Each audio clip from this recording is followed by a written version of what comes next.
Salut à tous et bienvenue, c'est Jean-Mi. Aujourd'hui on parle de l'extension de Valeria, la saga du Ténébrion. La saga du Ténébrion est une extension pour Valeria le Royaume. C'est un jeu pour 1 à 5 joueurs, des durées de partie de 45 minutes à 1 heure à partir de 10 ans. Le jeu est édité en français par le Kit Dog Games. L'extension ramène un côté coopératif dans le jeu. En effet, les joueurs vont unir leurs forces pour repousser les ténèbres qui menacent d'envahir Valeria. Allez, on va voir comment ça se passe. Et on se retrouve pour la mise en place ainsi que le matériel. Donc là, ce que je vais faire, je ne vais pas reprendre les règles du jeu de base. Il y a un i qui va apparaître en haut de l'écran, et en cliquant dessus, vous aurez les règles du jeu de base. Là, je vais expliquer comment fonctionne l'extension, ce qu'elle apporte, et ses différentes nouvelles mécaniques. Donc vous allez pouvoir jouer soit en solo ou en coop, et l'extension est composée de plusieurs livres qui vont vous faire vivre une histoire et vous raconter un petit peu le background du royaume de Valeria. Pour les conditions de fin de partie, pour gagner ou perdre, pour gagner, vous allez devoir arriver au bout du livre et surmonter les différentes tâches. Et vous allez perdre si, à un moment donné, vous allez devoir défausser ou bannir un citoyen et qu'il n'y en a plus dans la pile. Donc pour la mise en place, vous allez placer le plateau histoire en haut de la zone de jeu. Vous allez placer un jeton réussite par joueur, là par exemple 3 pour 3 joueurs. Ensuite, vous ouvrez le livre 1, la prophétie, et vous le placez sur un placement à droite du livre, représenté sur le plateau histoire. De gauche à droite, vous placez les tuiles numéro 1 à 5, au-dessus des cartes monstres de la rangée de monstres. Vous allez choisir 5 zones différentes de monstres. Pour votre première partie, il est recommandé de jouer avec les collines, les ruines, les forêts, les vallées ainsi que les montagnes. Mais bien entendu, pour les parties suivantes, vous pouvez mixer n'importe quelle zone de monstres du jeu de base ainsi que de ses extensions. Vous allez retirer des cartes monstres toutes les cartes qui ont ce symbole-là. Vous allez vous retrouver avec 20 cartes. Vous les mélangez et ensuite, vous placez et piochez 5 cartes monstres face visible en dessous des tuiles. Vous placez les autres face cachée dans une pile à côté. Ça va être la pioche de monstres. De nouveaux monstres font leur apparition avec ce symbole-là, ce sont les monstres obscurs. Une fois que vous avez préparé la pioche, vous en prenez un au hasard parmi les 9 que propose l'extension, et vous le placez dans la pioche de monstres. Vous allez ensuite choisir un type de citoyen par valeur d'activation. Là, pareillement, les citoyens que j'ai mis, c'est ceux qui sont conseillés pour la première partie, mais après, vous pouvez mixer librement les différentes extensions. Chaque pioche doit être constituée de 2 cartes de plus que le nombre de joueurs, c'est-à-dire dans une partie à 3 joueurs, vous allez mettre 5 cartes. Les autres cartes, vous les remettez bien entendu dans la boîte. Placez le plateau aquilin en dessous des pioches, je l'ai mis ici pour une meilleure visibilité. Mélangez les cartes faveurs et révélez-en 3. Formez une pioche avec les cartes épuisées. Par contre, n'utilisez pas de carte événement ni de carte événement monstre. Chaque joueur va recevoir un explorateur, un paysan, ainsi qu'un chevalier de départ, ainsi qu'une carte aide de jeu. Aucune autre carte citoyen que l'explorateur doit avoir ce symbole-là dans les cartes que vous allez choisir. Chaque joueur va également recevoir 2 jetons or, un jeton magie, ainsi qu'un point de victoire. Déterminez le premier joueur au hasard, vous lui confiez les dés. Il va révéler la carte couverture du livre, il va la placer sur un placement le plus à gauche histoire, du plateau histoire, et vous allez pouvoir commencer l'aventure. Là, par exemple, je ferai comme ceci. Ici, ce sont des règles de mise en place spécifiques au livre, ainsi que de nouvelles règles. Là, ça dirait de prendre un jeton radiant par joueur, un petit peu d'histoire. Celle-là est toujours active, donc les règles, vous pouvez la mettre de côté. Moi, j'aime bien la mettre là, en fait, pour savoir ce qu'il y a. Vous lisez la carte de background, vous la retournez, et là, ça va être les différentes tâches que vous allez devoir accomplir pour réussir le livre. Et il y a des petites règles qui se mettent en plus, ainsi que du background. Vous allez trouver de nouveaux symboles et de nouvelles mécaniques que je vais vous expliquer avant de rentrer plus en détail dans les différents ajouts qu'amène l'extension. Demandez de défausser une carte. Lorsque vous défaussez une carte de votre choix, vous allez placer une carte citoyen et la placer sur un placement en haut du plateau histoire. Ce sont les oubliettes. Elle est considérée comme capturée. Vous ne pouvez jamais défausser une carte citoyen de départ. Lorsque vous défaussez une carte monstre, vous la placez sur la défausse, à droite de la pioche de monstre. Vous ne gagnez aucune récompense lorsque vous faites ceci. Lorsqu'on vous demandera de renvoyer une carte citoyen, vous pouvez récupérer un citoyen qui a été prisonnier et le mettre sur la pioche sur laquelle il correspond. Il y a des effets immédiats, des effets qui vont être en fonction de la valeur des dés, et ainsi qu'en fonction des numéros de colonne. Et comme je vous disais, en fonction des livres, de nouvelles règles vont s'ajouter, il faudra les lire lorsque vous les révélez. Pour les monstres obscurs, comme je disais, ce sont de nouveaux monstres qui n'appartiennent à aucune zone. Il y en a 9 dans le jeu, vous serez amené à les découvrir au fur et à mesure de votre aventure. Ici, nous avons les cartes faveurs. Les cartes faveurs, elles représentent les faveurs que peut vous accorder Aquilin. Et elles peuvent être utilisées en utilisant une nouvelle action qui est prévue dans le jeu. Les faveurs, le symbole en bas est le coup, et ici, la récompense que vous avez. Là, ça sera en payant 2 points de victoire, je gagne 5 or. Sur les cartes monstres obscurs, vous trouverez des conditions d'activation ainsi que des instructions. Par exemple, cette carte monstre obscur, chaque joueur, lorsqu'elle est piochée, perd 2 points de magie. Et après, vous avez les instructions, comme pour les monstres classiques du jeu. Pour les cartes livres, vous avez une histoire qui est racontée et des règles qui s'appliquent, qui sont en dessous. Par exemple, avec le 6 là, chaque fois qu'un 6 sera fait, vous appliquez ce qu'il y a indiqué. Dans le cas d'un double 6, les instructions sont résolues une première puis une deuxième fois. Et les cartes tâches, comme je vous expliquais, ça représente les obstacles que vous devez surmonter pour poursuivre votre lecture du livre. Il y a leur nom, l'illustration bien entendu, le coup pour réussir, ainsi que la récompense. Ici, ces nouvelles tuiles mûres représentent les défenses du royaume.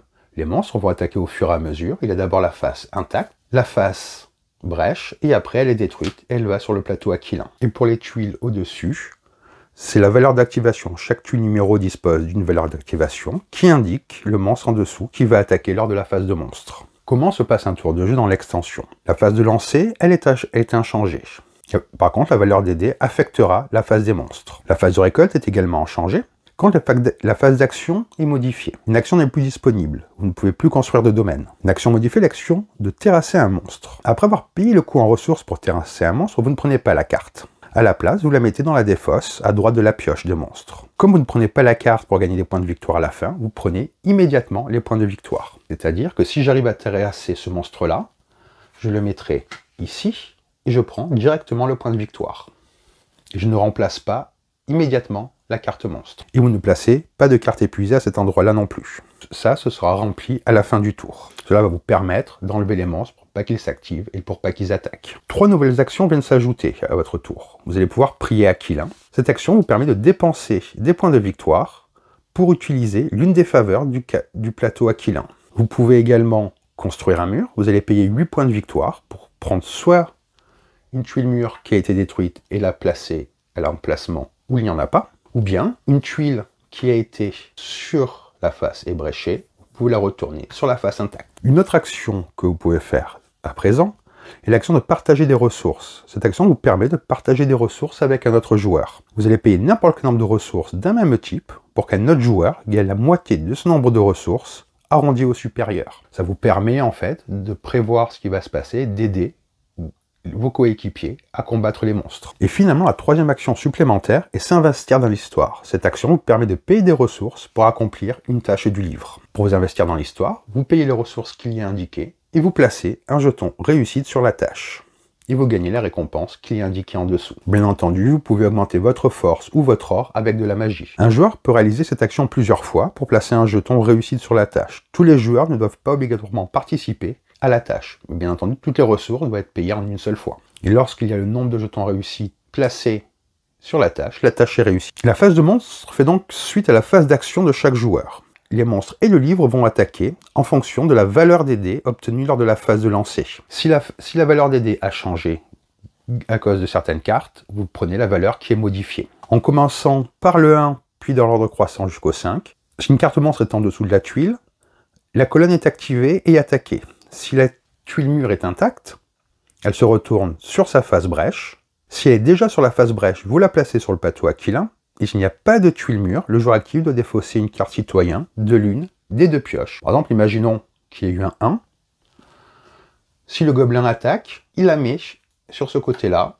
Et pour l'instant, vous arrivez à la défendre. Mais si par exemple, il n'y avait pas eu de tuile et que le gobelin est activé, le joueur actif choisit une de ces 2 cartes qui ira aux oubliettes. Ensuite, vous regardez si un monstre obscur va s'activer, vous résolvez ces instructions si c'est le cas, et enfin, si vous obtenez un 6, vous consultez d'abord les monstres obscurs, puis vous regardez sur la carte livre s'il se passe quelque chose. Par exemple, si j'avais obtenu, imaginons, c'est juste un exemple, un 2 et un 4, ici, au 2, il n'y a plus personne, donc le monstre ne s'active pas, lui, il s'activerait, et le 6 qui est là, je ferai l'effet qui est indiqué. Je vous rappelle que lors de ces étapes, si vous devez défausser ou bannir une carte citoyen et qu'il n'y a plus de valide, vous perdez immédiatement la partie. Et en cas de double, les cartes monstres et instructions du livre, comme je vous disais, sont appliquées 2 fois.